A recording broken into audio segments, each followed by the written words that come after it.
Hello and welcome to the Comic Cave. I'm Ramsey, aka Captain Away, and today we have another edition of First Volume with a look at the 2022 collection of Batgirls.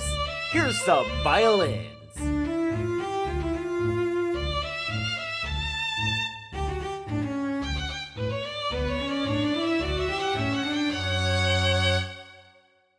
Those of you who have been watching the channel for a while know that I'm a huge Barbara Gordon Batgirl fan. When she was brought back out of her wheelchair to again wear the cape and cowl during the New 52, I'm sure there were a few more excited than I was. And I've loved following her comics into the DC Rebirth, where she got a pretty okay solo series, and the fantastic Batgirl and the Birds of Prey series that was cancelled all too soon. But that's not to say I'm not a fan of the other heroes who have been Batgirl over the years. I was always a fan of the Cassandra Cain Batgirl, and though it took me some time to warm up to her as Batgirl, I've always liked Stephanie Brown as a superhero. So when I heard that DC was going to be putting out a comic with all three Batgirls together on a team, I was pretty stoked. Even better, it was going to be written by none other than Becky Cloonan. I've absolutely loved following Becky Cloonan's career, and I'm excited to see more of it. On the channel, I've already covered 2 of her comics. In my very first year, I covered her beautiful and haunting solo work on By Chance or Providence, a short anthology of 3 stories that I highly recommend. I also fairly recently covered Gotham Academy, one of my favorite comics to come out of the late New 52/DCU era. In 2012, Cloonan became the first female artist to draw the main Batman title during Scott Snyder's New 52 run, if you can believe that it took that freaking long for that to happen. 73 years of the character having comics continuously running. Crazy. More recently, she is DC's current writer on Wonder Woman, along with her husband or partner or hetero life mate or roommate or whatever, Michael W. Conrad. I'm not really sure what their relationship is, but the two are also the writers for this Batgirl series. Conrad doesn't really seem to have worked in the comic book industry outside of the things he has written with Becky Cloonan, other than this single issue of a horror comic he did for Comixology Originals. So this may be one of those cases of someone only getting a job because they already knew someone in the industry. And I hear internet dudes harp on women that they see as getting jobs in that way all the time. So I'm curious if they would harp on a dude for the exact same thing. Something tells me they'd be pretty silent on this, though. Regardless, if that is the case, that's exactly when you would have someone be a co-writer instead of headlining it themselves, so they can have the chance to learn. And he could hardly ask for a better person to be learning from. The art for Batgirl is done by Jorge Corona, who has been around for some time. He's done work for DC before, notably doing some art on Challenge of the Super Sons and the DC Rebirth The Flash, but most notably, at least in my opinion, is the work he's done with writer Scotty Young. This includes the short miniseries The Me You Love in the Dark and the comic Middle West, which I've only read the first volume of so far, but I really enjoyed it. I'd have probably finished it and covered it on the channel, but nobody ever watches the videos on indie comics, so that's on you guys. Totally.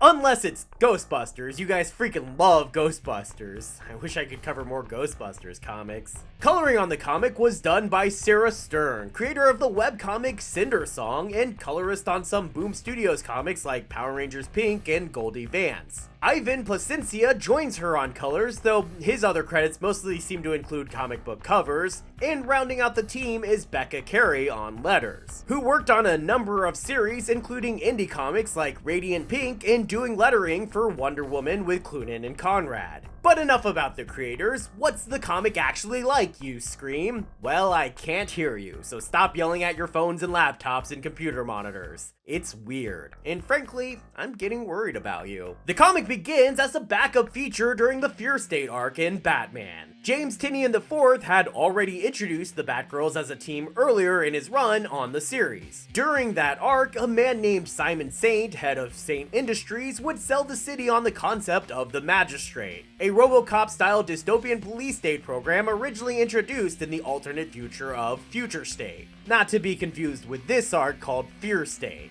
Future State, Fear State. Those are different states. It's like confusing North Dakota and South Dakota.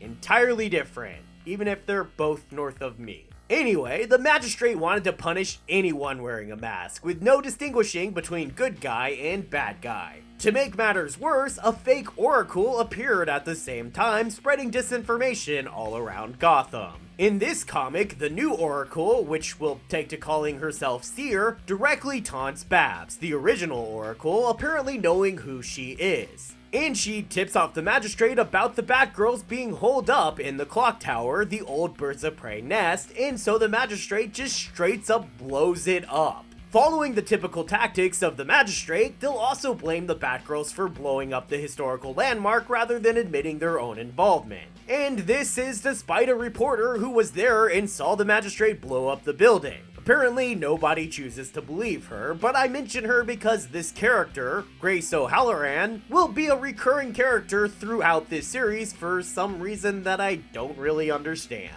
She's like a drunk April O'Neil, I guess, which maybe sounds like a fun thing, but she feels pretty tacked on to me. I do love that she's a reporter for GC52, a nice little nod to DC's obsession with the number 52. Without their normal base of operations, Barbara decides to have them all move in together in a loft in a part of the city called The Hill. So much of the comic from here focuses on the three girls acclimating to their new home on The Hill. Which I don't see any hills, so I'm not sure where it gets its name, but that's besides the point. While also theoretically attempting to lay low from the magistrate in the new Oracle.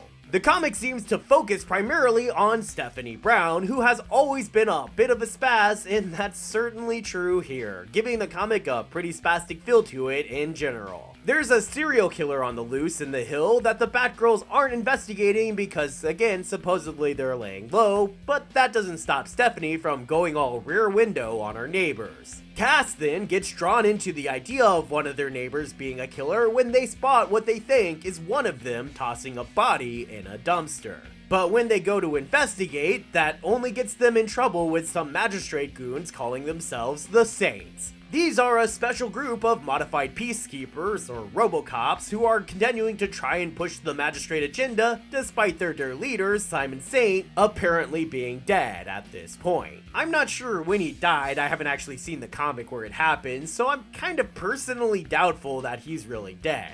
I could definitely be wrong about that, though. There's maybe not supposed to be a mystery around that, but I honestly don't know. The Saints will stick around in the background, looming as a potential threat for the rest of the first volume, but neither they nor the Ripper, the serial killer in The Hill, will be the primary villains here. Yeah, we're throwing out multiple villains and jumping between them constantly, part of that spastic feeling I mentioned. Instead of any of them being the main villain, the honor of main villain for this collection will mostly fall to Tudor, a Banksy-esque urban artist who wants to overthrow the status quo and bring about a rebellion. Ha, a firestorm to purify. That sounds like a line from an early 80s hardcore song or something. Wait a minute. Violence against violence, let the round-ups begin a firestorm to purify the pain that desire. Tudor is using some kind of modified version of the Scarecrow fear gas toxin, I'm assuming based on the one Crow used in Fear State, to mind control the people of Gotham and turn them into zombies. More in lines of the classic zombie that was just someone being mind controlled and less of the dead coming back to life, just to be clear. Even Stephanie seems unable to resist what it is he's doing and falls under his mind control. Luckily, the cure for this kind of thing is the same as it always is, the magic of friendship.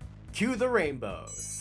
Thanks, My Little Pony. While investigating Tudor and his suspicious mind-controlling ways, Babs, who you may have forgotten about being in the series by now, runs across an old flame from her Burnside days. For those of you who remember that comic, a guy named Charles Dante. Dante had been working at Arkham Asylum as a therapist before it got blowed up and closed down during the Infinite Frontier reboot, and from there moved on to open his own private practice of art therapy. Art therapy, you say?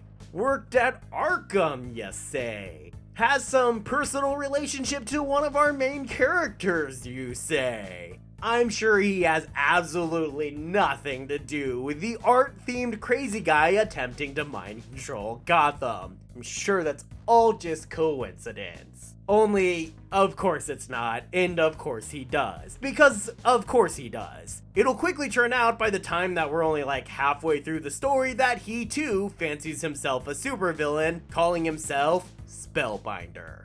Yeah, that's right, we had to throw in yet another supervillain behind it all, because the three we were focusing on already just weren't enough. And I'm not being critical of that just to be silly. It does legitimately bother me how unfocused this comic seems to be. As I said, it's incredibly spastic, and being that unfocused can make it a bit hard to read at times. I'm also pretty disappointed at Barbara's inclusion here. Not that she's included, just how she's used while being included. Because she's barely in the first half of the comic at all, and pretty much just shows up to be a mother hen to the rather unruly teenagers she's taking care of for some reason. She doesn't even dress up as Batgirl beyond about 3 pages of one of the issues. I guess they needed too much time to be like, you can't go outside, and then Steph and Cass go out anyway, and then trouble happens, oh no! Who would have seen that coming? By the way, that was a great impression of Barbara Gordon, that's exactly what she sounds like. But I realize I am being unfair. I shouldn't hate on this comic too much just because it wasn't more of Batgirl and the Birds of Prey, which is clearly what I wanted this to be. I didn't intend for that series to become sort of the gold standard for Batgirl comics for me, but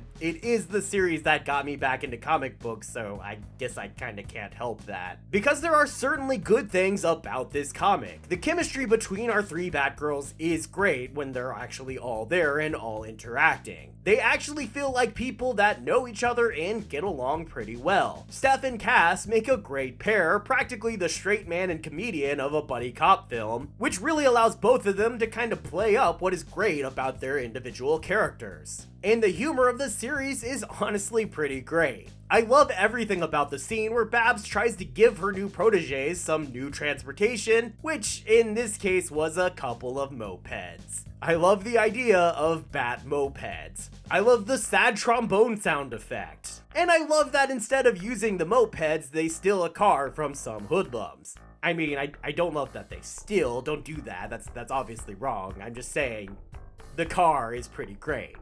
It's a pretty sweet car. I'd have probably called it something like, I don't know, Cadillacula to keep the bat theme. They call it Bondo. I have no idea why. I think that's like an industrial automobile adhesive. Whatever the reason, Bondo has clearly become a fan favorite, as the comic itself will make a point of mentioning. Speaking of fan favorites, there's an all too brief single panel cameo from everyone's favorite, Maps Mizuguchi. And look, I know everyone wants her to be a Robin given everything that's happened, but hear me out. Batgirl number 4. That's it, that's the whole argument. Anyway, I'm going to give this series a future interest level of high. While it was not what I was expecting it to be, and thus not what I was wanting, it was still a fun and interesting comic, if a little too unfocused for its own good. I still enjoyed it enough to definitely want to read more, especially if we add, you know, a 4th Batgirl or something. I'm just saying, I'm just throwing that out there. Just throwing it. It's out there. Okay. Thanks everybody for watching. I should have one more video for you before the end of the year. Hope you enjoyed my last episode of First Volume for this year. If you did, be sure to hit that subscribe button. I'm pretty sure most people who watch my videos are already subscribed, and thank you for that. But just in case you haven't, or you stumbled upon this video new, be sure to click the subscribe button and help me hit that big 1K. Just in case I don't see ya, have a Merry Christmas and a Happy New Year, and I hope to see you next time, right here in the Comic Cave.